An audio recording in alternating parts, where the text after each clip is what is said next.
ज्ञान से हुई मोक्ष की प्राप्ति। एक दिन की बात है, महात्मा बुद्ध अपने शिष्यों के साथ कुटिया में बैठे थे और ज्ञान चर्चा का विषय आरंभ था। शिष्यों के आग्रह पर उन्होंने एक कहानी आरंभ की। समीर नाम का एक जल्लाद मगध राजमहल के पीछे बने कस्बे में रहता था। वह मगध साम्राज्य का प्रमुख जल्लाद था।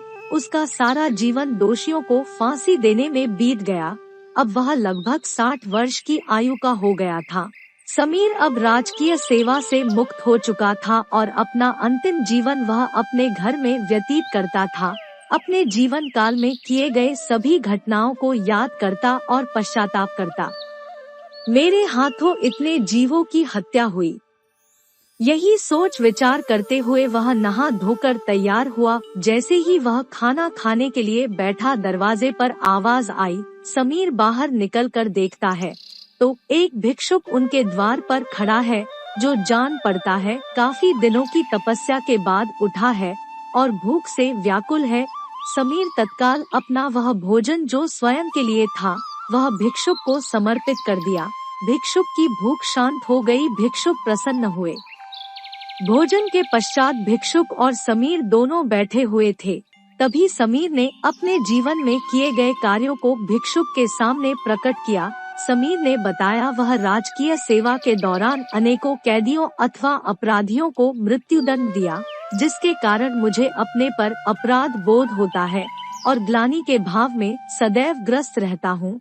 भिक्षुक बड़े ही शांत चित्त भाव से समीर की बातों को सुन रहे थे और रह रह कर मुस्कुरा रहे थे। समीर ने अपने जीवन के प्रत्येक घटनाओं को भिक्षुक के सामने रख दिया। समीर की सभी बातें समाप्त होने के बाद भिक्षुक ने उसे दोनों हाथों से उठाया और हृदय लगा लिया। कहा, वत्स, तुमने यह सब क्या स्वयं से किया या फिर किसी के आदेश के कारण? समीर बोल पड़ा, यह सब सिद्ध होने के बाद राजा के आदेश पर यही मैंने मृत्युदंड दिया। वत्स, फिर तुम दोषी कैसे हुए? तुमने तो अपने स्वामी के आदेशों का पालन किया है। ऐसा कहते हुए भिक्षुक ने समीर को धम्म के उपदेशों को सुनाया। उपदेश पूर्ण कर भिक्षुक वापस लौट गए। समीर जैसे ही भिक्षुक को विदा कर वापस आता है, उसकी मृत्यु हो जाती है, जिसके उपरांत उसे मोक्ष की प्राप्ति होती है।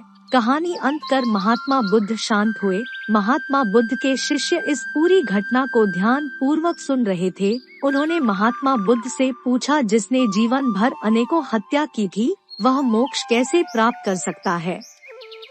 महात्मा बुद्ध मुस्कुराए और अपने शिष्यों को समझाया, जिसने जीवन में पहली बार ज्ञान की प्राप्ति की हो, अंत समय जिसका निकट हो और ज्ञान के शब्द उसके कानों में पड़े हो, वह मोक्ष की प्राप्ति कर लेता है। महात्मा बुद्ध ने बताया, हजारों हजार शब्दों के उपदेश व्यर्थ हैं, जब तक व्यक्ति का मन शांत ना हो। मन शांत होने पर एक शब्द से भी ज्ञान प्राप्त हो सकता है। ज्ञान से ही मोक्ष की प्राप्ति संभव है।